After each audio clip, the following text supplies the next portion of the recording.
Okay, welcome back to another edition of My Car Guru. I do a lot of confessing on this show. It's cleansing. It's a cleansing thing. Kind of like washing your car. You got all that dirt and filth and you just gotta get rid of it. Gotta wash it away. That's what I'm doing right now, so here goes. I do drive a little too fast. I also occasionally will text while driving. And in my career, I have sold cars to people who have no business buying the car that they're buying. And finally, I do get angry sometimes when I'm driving at other drivers who don't know that I'm angry. But I'm angry at what they do, knowing full well that I probably do things that make them angry. So that's pretty much it. That's all the confessing for today. I can already feel like I have a weight lifted off my shoulders.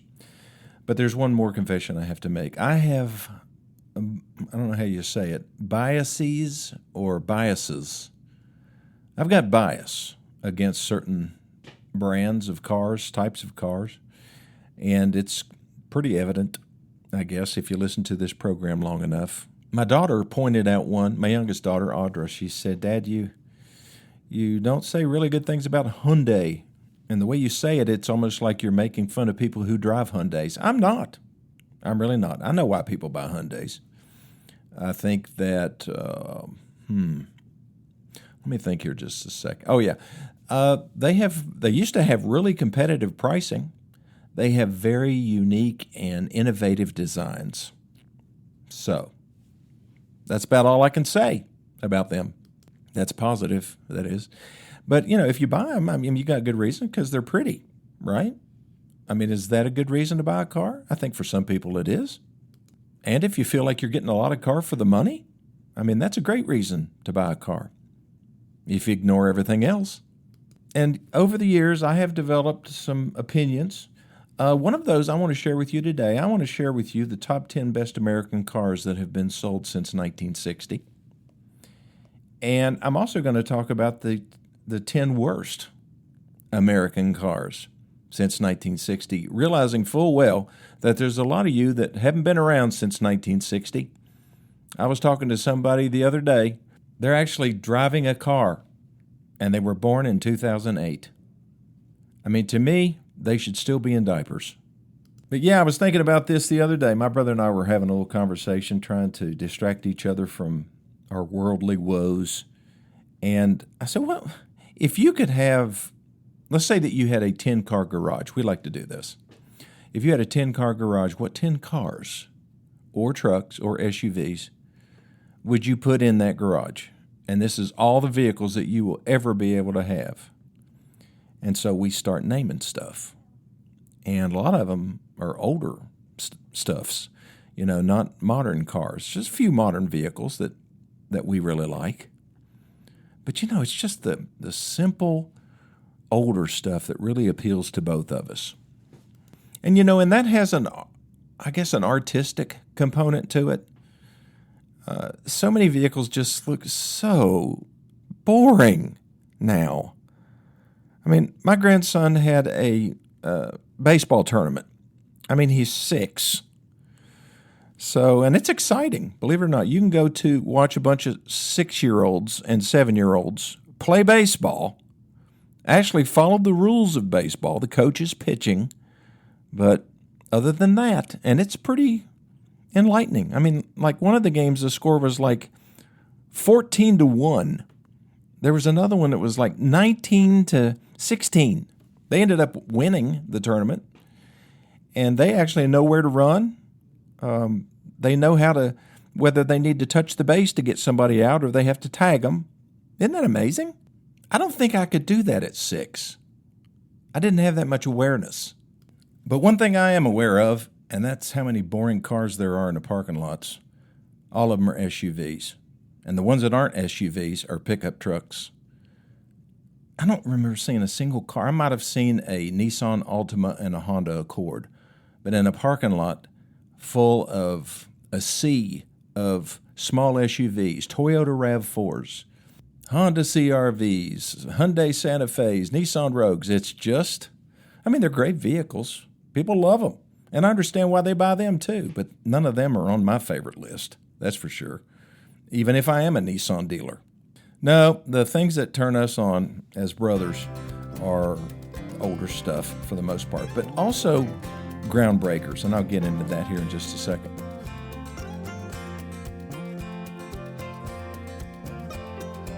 Okay, 10 best American cars since 1960. Number one. What would be your number one? Everybody that lived back then, mostly males probably, but some females will be able to pick something from the 60s that they really like. But really, probably one of the most successful cars of all time is the Mustang, the 1964 and a half Mustang, which was introduced at the New York World's Fair in 1964. I was there. My dad won a contest to take us there, and it was quite exciting, except he was a Chevrolet guy through and through at the time and could care less about Ford. But Ford managed to sell over 400,000 units in that first year, making it a record breaker for the Ford Motor Company. And the first pony car, that's what they call them, pony cars. It's the Ford Mustang, the Chevrolet Camaro, and the Dodge Challenger. Oh yeah, I forgot, the AMC Javelin. Remember them? That was considered a pony car as well. But they all started with a car named after a pony, the Mustang, or a baby Mustang, or a very small Mustang. I don't know the difference between a pony and a Mustang. I'm sorry. Okay, the second best car made since the 60s, 1963 Chevrolet Corvette Stingray. It's just iconic. Corvette people refer to that car as C2. So it was the second generation of the Corvette, and it really cemented the reputation of the Corvette as really America's sports car, because it was really much more of a sports car, faster car than the original Mustang was. But Mustang kind of caught up in certain ways, and they ended up racing a lot against each other. Okay, number three, 2015 through 2023. This isn't bias, folks. This is fact. Ford F-150. And you know what really made it unique? A lot of people made fun of it. Chevrolet made fun of it. Ram made fun of it. They're not making fun of it now. It's made out of aluminum. The whole body's made out of aluminum. So Ford took a big risk, and it really paid off. And it helped them maintain status as America's best-selling vehicle. So take that. Okay, number four would be the 1984. Now, this is surprising for some of you, but the Chrysler minivans. The Dodge Caravan, the Plymouth Voyager, the Chrysler Town & Country. I mean, they invented, I say they, Lee Iacocca and his designing engineers invented a segment. It saved Chrysler, and it changed the family vehicle forever. I mean, there aren't many minivan makers left. I mean, Chrysler still makes one. That's the only vehicle they sell. And then you've got Honda and Kia and Toyota. So they're the ones making the minivans and making the money selling the minivans. The number five best vehicle, 2020 through 2024 Chevrolet Corvette. Yep, Corvette does it again. So what's the difference? Well, mid-engine layout. They talked about it since the 60s. At some point, they're going to put a mid-engine. And why is that such a big deal? It's because the fastest, most expensive sports cars in the world are mid-engine. If you look at Ferrari, Lamborghini, McLaren, all of those cars are mid-engine. Now, no, the Porsche is not. It's rear engine. But the Corvette finally decided, if we're going to capture this youth market and we're going to be able to beat everybody at the racetrack, we're going to have to slap a mid-engine in this thing. And they did. And it was courageous, and it paid off. Now, if you're wondering why there are things like Escalades, GMC Denali's, Ford Expeditions with the King Ranch or the Platinum Package, it's because of one vehicle, the 1991 Jeep Grand Cherokee. I'm serious. It was the first luxury SUV because they decided to slap leather in it, put a nice sound system in it, make it relatively comfortable. And really, it was the first one. All the others were pretty utilitarian up to that point. but the Grand Cherokee changed the segment. Number 7, Tesla Model S. You know, the first time I drove one, it was a guy that has a business up the road from me. And he's very successful, and he was an innovator, is an innovator, and he had a Tesla Model S. And they pulled up in front of Gateway Ford, and I said, I don't believe what I'm seeing. Can I drive it? And he let me, and it was incredible from a power standpoint, but I mean, it sounded like it was going to fall apart. I've never heard more rattles and squeaks in a vehicle, and the fit and finish was terrible. But you know, Elon Musk figured it out, and that was a segment changer. You know, if he hadn't done the things that he did politically, his company would still be doing incredibly well. Now they're getting outsold in certain areas, and I think this last month was the first month that Tesla was outsold in EVs by General Motors. I mean, what a turnaround in a bad way for Tesla. But they changed the game as far as EVs are concerned.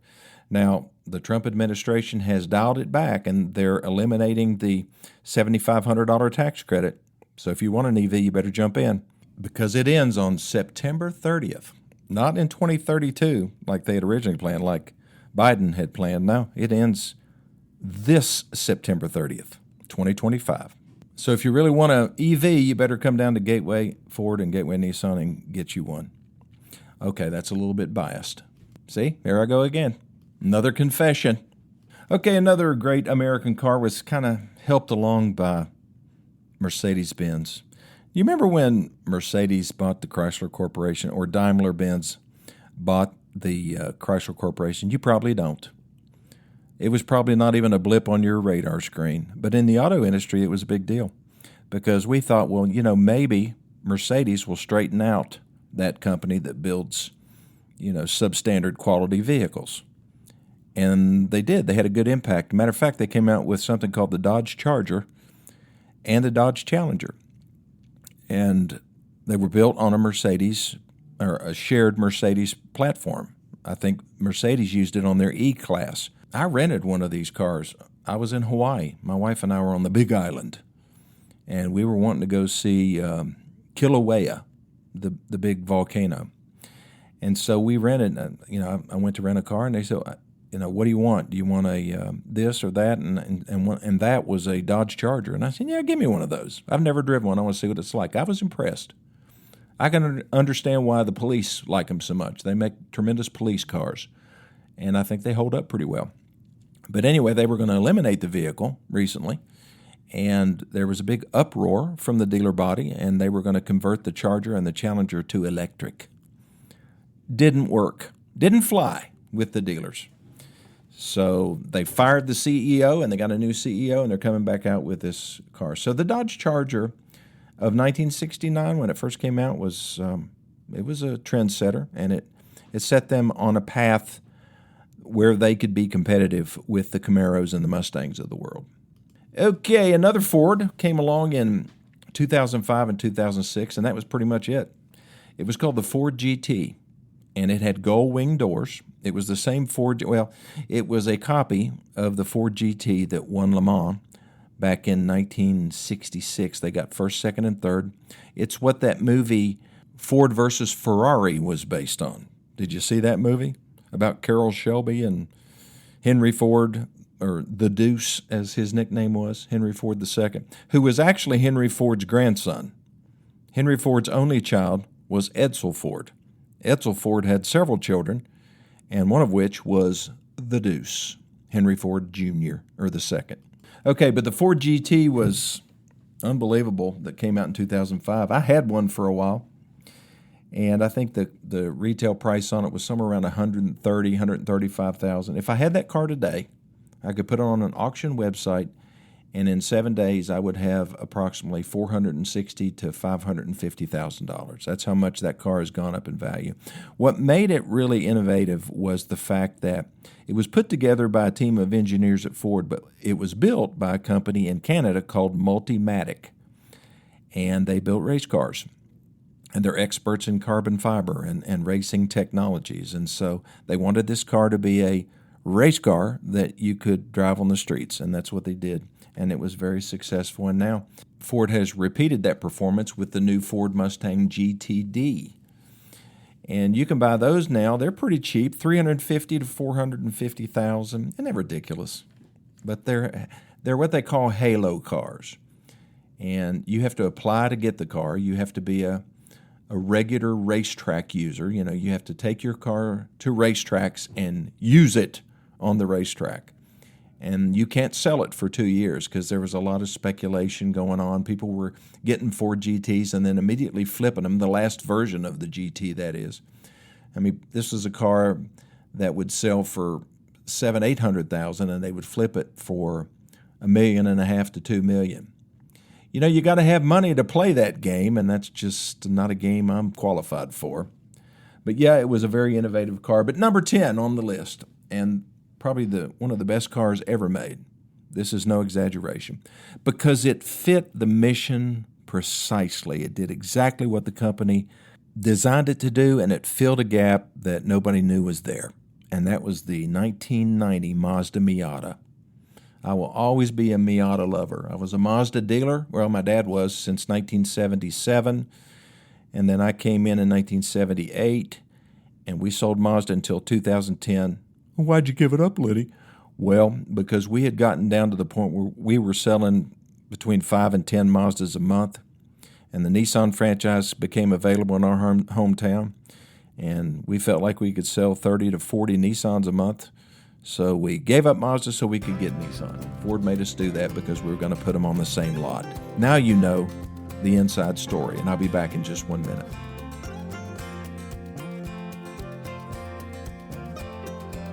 Okay, now it's time to talk about some of the worst cars since 1960. I got a problem with a few of these. Not many. Let's start at this list. This list I did not create. I'm sorry. I got this from ChatGPT. What's that? Well, if you've not heard of it, you probably don't need to know. It's AI. I just asked it, what are the 10 worst American cars since 1960? So, what do you think was first? Well, it came out in 1971. They sold them until 1980. There's a little problem, though. Exploding gas tanks. What was it? Pinto. Ford Pinto. I never could understand why somebody wanted to buy that thing, because it was all glass, it seemed like. It just wasn't pretty. Like another car that's on this list, the Chevrolet Vega. I know, there are many people say, well, Vegas weren't any good either. Well, they weren't any good, but they looked better. They just weren't quite as, they looked like a car instead of, a spaceship, especially from behind.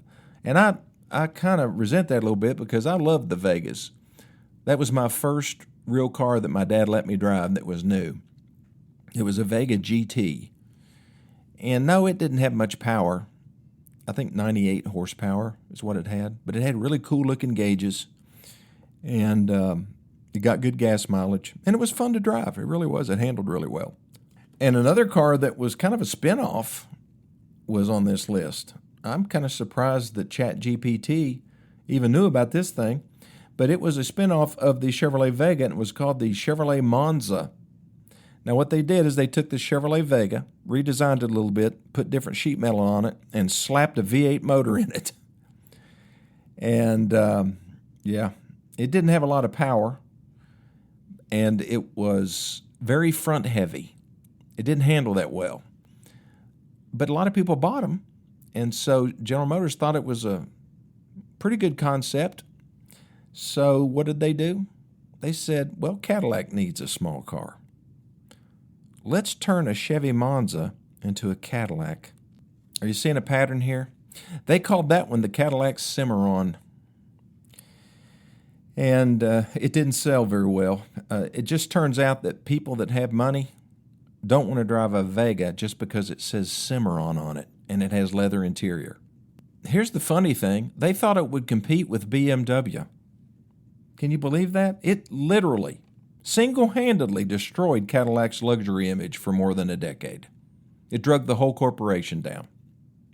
Good job. Okay, let's pick on GM a little bit more. How about the 2001 Pontiac Aztek? It was universally mocked for its styling. It was built on a minivan chassis. And Buick even had a version of the Pontiac Aztek. At least it The Buick version looked semi-normal. The Aztek was just horrible. It had lines going every which way.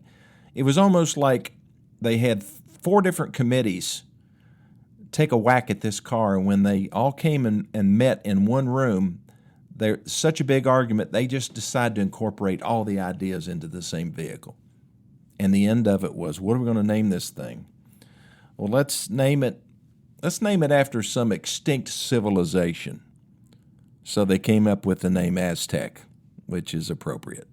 Okay, let's see what else ChatGPT. Oh, yeah, the 97 through 2005 Chevrolet Malibu. I'm going to disagree with ChatGPT on this one. I like that car. I thought it looked, well, it was a close attempt at competing with Toyota and with a Honda Accord or a Toyota Camry.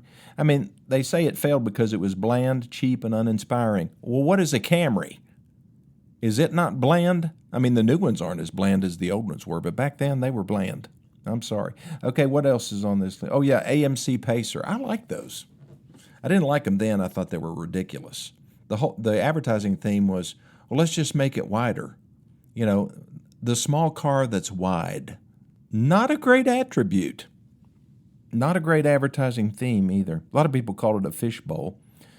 But why do I like it? Because it made a great Cars car. You remember the movie Cars, the Pixar movie? And my grandson's favorite car was the Pacer.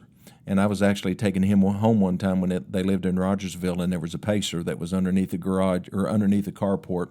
It was all rusted out and everything on the way. And every time we went past that, he got all excited.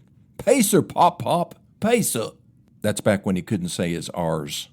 Okay, and ChatGPT, this is somewhat hurtful also to Ford dealers, although there aren't many Fords on here. The Pinto and this one. 2002 through 2006 Ford Thunderbird. Now, Ford owned Jaguar at the time, and they were trying to consolidate powertrains and have common chassis and platforms so that they could get the cost down for Ford and for the other companies that they had purchased. And so the Jaguar X, I can't remember what the model was, but the version that Ford used was for the Ford Thunderbird. Now, there's a lot of people think they look pretty cool, but the only people that ever bought them were over 70, and wasn't necessarily the target audience for the Ford Motor Company. I've owned 4 or 5 of these just because I trade for them every now and then, but we always do well with them because there's plenty of us geezers left that remember the Ford Thunderbird, and it has a top that has the porthole in it, and it does look somewhat like the one from the 50s. So just because ChatGPT says something, folks, just keep this in mind. AI is not foolproof. It may be someday, but it's not yet. Well, thanks for listening to this edition of My Car Guru. I hope you don't mind the confessional, and also ChatGPT's opinions and my opinions on the best and worst cars since 1960. So give me a call if you need me, 423-552-2020, or send me an email to LennyLawson2020 at gmail.com, and I'll see you on the next edition of My Car Guru.